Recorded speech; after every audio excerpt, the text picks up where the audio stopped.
Muy buenos días, mis queridos hermanos. Quisiera en este día concluir con el libro de los Hechos y pensaba acerca del título. Y el título que quise ponerle es que Hechos de los cristianos se sigue escribiendo aún. No cabe duda que cada uno de nuestros hechos en la vida que el Señor nos dio están plasmados en las memorias de nuestro Padre Celestial. Es un libro que se sigue escribiendo porque nuestra vida sigue transcurriendo. Tenemos una vida para poder servirle o para ser quizás egoístas con aquellas cosas que queremos para nosotros mismos y buscar lo que nuestros corazones muchas veces nos inclinan o aún aquellas cosas que el mundo nos ofrece. Pero tenemos una vida para servir a nuestro Salvador y es esta vida. Y cada uno de nuestros hechos, tanto los buenos como los malos, se siguen escribiendo hasta el día de hoy.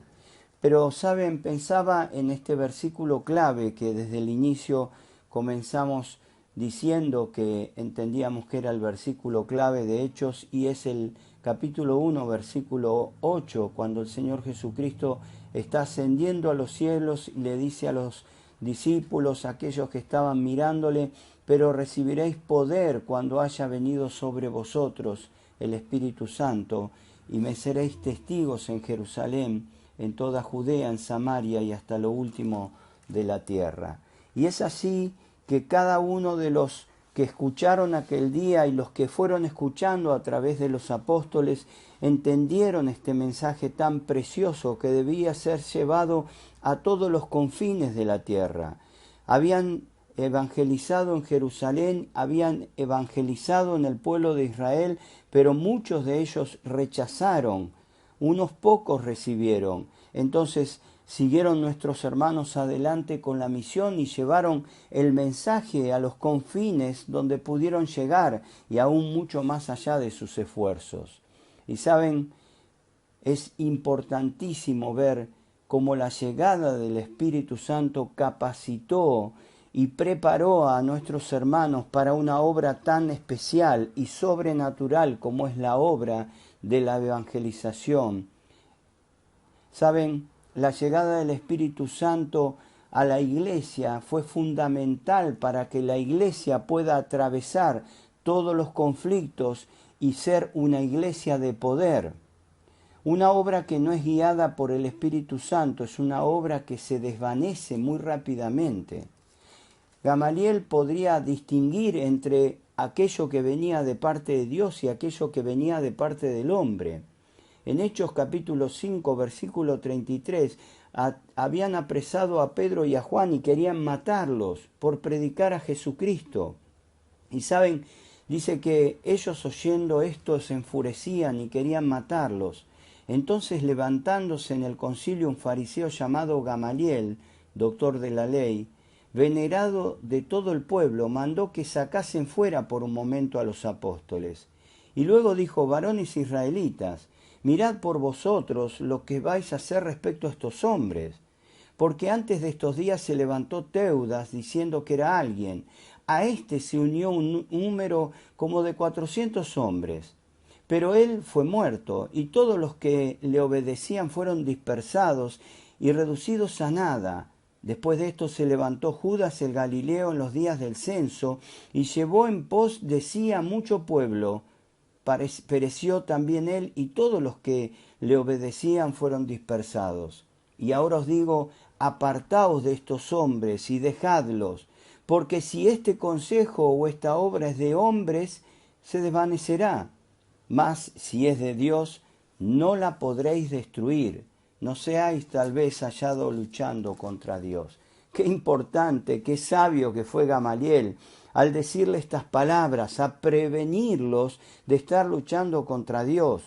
Saben, hace muchos años, cuando nuestra congregación comenzaba en sus primeros inicios, tristemente, y creo que con equivocación, pero sin ánimo a enojo, ni a generar nada, hubo hermanos que se equivocaron y dijeron que esta era una obra de hombres, que era una obra que se iba a destruir o que se iba a desvanecer en muy poco tiempo, quizás en 3, 4, 5 años. Hermanos, cumplimos 17 años este año. Y la obra de Dios continúa porque no fue una obra de hombre, sino fue la obra de Dios. Dios fue quien comenzó el testimonio en el cual hoy servimos a nuestro Padre Celestial. Y es así que una obra debe comenzar por la guía del Espíritu Santo. Muchas veces estoy acostumbrado o estamos los ancianos acostumbrados a escuchar a hermanos que dicen queremos comenzar esto porque Dios nos guió. Y tristemente muchas situaciones no la vemos de igual manera y tristemente muchas veces esa obra se desvanece. Debemos entender que la obra es de Dios y que Dios es el que marca los tiempos y los lugares para servir al Señor. En lo particular también tuve que aprender muchas veces, porque el deseo de seguir evangelizando muchas veces nos lleva a querer abrir testimonios en todos lados, y así no es. El Espíritu es el que muchas veces inclusive frenó al apóstol Pablo y no le permitió predicar el Evangelio en ese lugar, y lo llevó a otros lugares, como fue Macedonia, donde necesitaban de la ayuda los hermanos de aquel lugar. Así que la guía del Espíritu Santo fue importantísima para los inicios de la Iglesia. Qué importante sea que seamos sensibles a la guía del Espíritu Santo. Y el Espíritu Santo no obra en desunión, sino en unidad. Y qué importante es que la cabeza de la Iglesia nos guíe a través de los líderes para comenzar testimonios que sean realmente llamados por el Espíritu Santo. El crecimiento, en segundo lugar, el crecimiento de la Iglesia es algo que marca muy claramente el libro de los Hechos. Había un compromiso en la evangelización. Podemos ver a un Pedro, aún corto en palabras, sin estudios, tomando el coraje. En el capítulo 2, versículo 14, dice que Pedro, poniéndose en pie con los 11, alzó la voz y les habló diciendo: varones judíos y todos los que habitáis en Jerusalén, esto os sea notorio y oíd mis palabras, porque estos no están ebrios como vosotros suponéis, pues que es la hora tercera del día, o será temprano. Mas esto es lo dicho por el profeta Joel. Pedro estaba manifestando el cumplimiento de aquellas profecías que en Joel capítulo 2, versículo 28 al 32 podía manifestar muchos años antes. Pero tomó el compromiso de la evangelización. No se quedó solo mirando al cielo, ni se quedó cómodo en la casa de la mamá de Juan Marcos, sino que salió a evangelizar a todas aquellas personas que necesitaban oír del plan de salvación. ¿Cuántas veces estamos cómodos en nuestros lugares personales y no tomamos este compromiso? También vemos el desafío que tuvo Esteban, que aún frente a la muerte y de lo cual Dios no lo libró, tomó la palabra y dijo en el capítulo 7, versículo 2, varones, hermanos y padres, oíd, el Dios de la gloria apareció a nuestro padre Abraham, estando en la Mesopotamia antes que morase en Aram. Y comenzó a predicarles Esteban el Evangelio desde los inicios del pueblo de Israel hasta llegar a Jesucristo. Y él sabía que ellos se enardecían e iban tomando furor contra su vida al punto de llevar a cabo el hecho de la muerte. Pero él pudo experimentar el abrazo de su Salvador, que se puso en pie para recibirlo en los cielos. También podemos ver el compromiso en la evangelización de Pablo cuando Lucas deja de hablar ya de todos los otros apóstoles y se centra en muchos capítulos del libro de los Hechos en el apóstol Pablo. Un apóstol que se comprometió con la evangelización, cada pueblo, cada ciudad, cada isla, en cada lugar, en un barco o donde sea, en un recorrido de más de 20.900 kilómetros en avión probablemente y aún mucho más seguramente, llevando el evangelio de salvación a los perdidos. Sin compromiso en la evangelización no puede haber crecimiento. Hay iglesias que ya no predican el Evangelio. Hay iglesias que han adaptado sus horarios para hacer las reuniones de tal manera que no se entiende si es una reunión de ministerio, de evangelización, de cena del Señor o lo que sea. Hermanos, quizás hemos perdido el norte y nos hemos quedado solo en lo que nos queda cómodo. No cabe duda que en todos estos años se ha evangelizado, y no es porque no hemos salido, aunque deberíamos salir más, sino porque no hubo domingo que no se ha predicado el Evangelio a través de la iglesia donde el Señor nos ha puesto. Y qué bueno que podamos seguir haciéndolo. No vemos otra misión más importante sobre esta tierra que llevar el Evangelio de salvación a aquellos que lo necesitan. Es verdad que necesitamos dar crecimiento a la iglesia, es verdad que necesitamos contener aún en los problemas, es verdad que la iglesia a veces debe salir y a veces debe quedarse porque debe recobrar fuerzas, es verdad que debemos sostenernos en las pruebas, pero tenemos que tener el compromiso en la evangelización. Y el crecimiento en la iglesia, en el libro de los Hechos, se vio claramente por un compromiso de una iglesia que evangelizaba. Nombramos 3, pero podemos nombrar muchísimos más. No dejemos de lado a todos aquellos que fueron plasmados, y aún nombres que aún no se conocen, como lo vimos cuando salían de Jerusalén e iban predicando el Evangelio de salvación.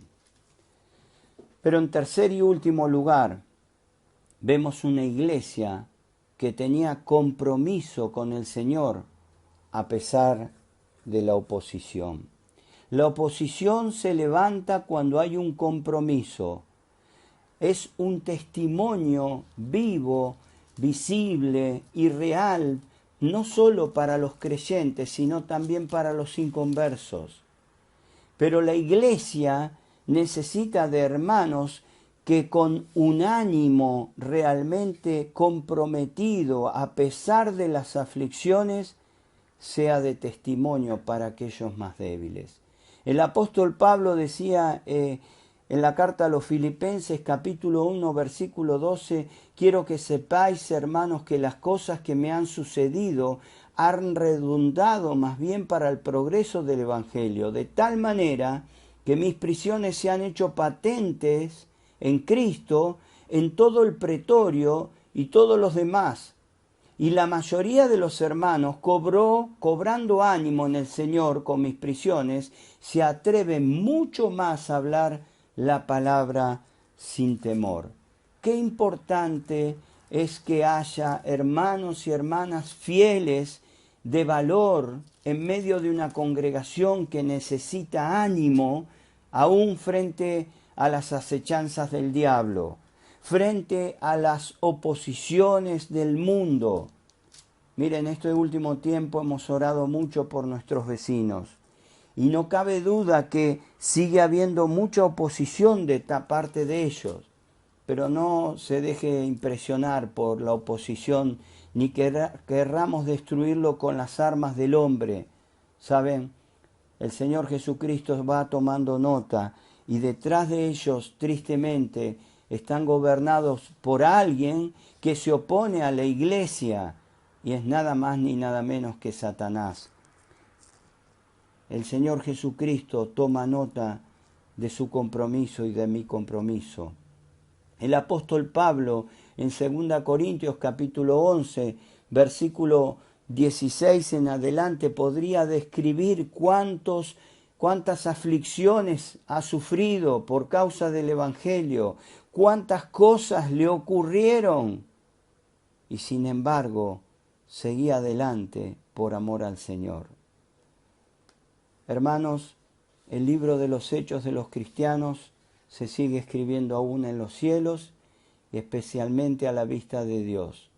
Los ángeles de Satanás y de sus demonios, porque aún Cada uno de ellos mira nuestros hechos. Y queda grabado en la memoria de nuestro Padre Celestial y de nuestro Salvador, el Señor Jesucristo. En el libro de los Hechos de los Cristianos hay un capítulo que tiene su nombre y hay otro capítulo que tiene el mío. ¿Qué quedará grabado allí cuando el Señor nos llame a su presencia? ¿Qué quedará plasmado en aquel capítulo?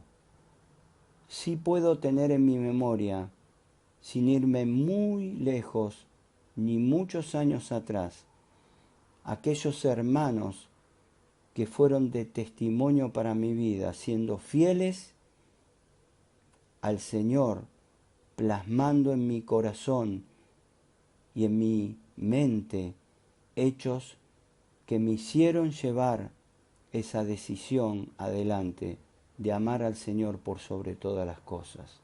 Quizás pienso en mi mamá, quizás pienso en hermanos que he conocido realmente en distintos lugares que han dado su vida por el Evangelio. ¿Qué quedará escrito en el capítulo suyo o en mi capítulo? Quisiera dejarles un texto para terminar en esta mañana. Y es Hebreos capítulo 12, versículo 2. Y se lo voy a leer en la Nueva Traducción Viviente. Dice, esto lo hacemos al fijar la mirada en Jesús, el campeón que inicia y perfecciona nuestra fe. Debido al gozo que le esperaba, Jesús soportó la cruz sin importarle la vergüenza que ésta representaba. Ahora está sentado en el lugar de honor junto al trono de Dios. Mis queridos, este debe ser nuestro desafío en este día. Escribir un nuevo renglón de nuestro capítulo que resalte alrededor de todos aquellos que se siguen escribiendo por el compromiso, por la guía del Espíritu que tenemos y por nuestra dedicación, aún a pesar de las oposiciones que podamos tener en la vida, para gloria y para honra de nuestro Salvador, el Señor Jesucristo. Que el Señor les bendiga.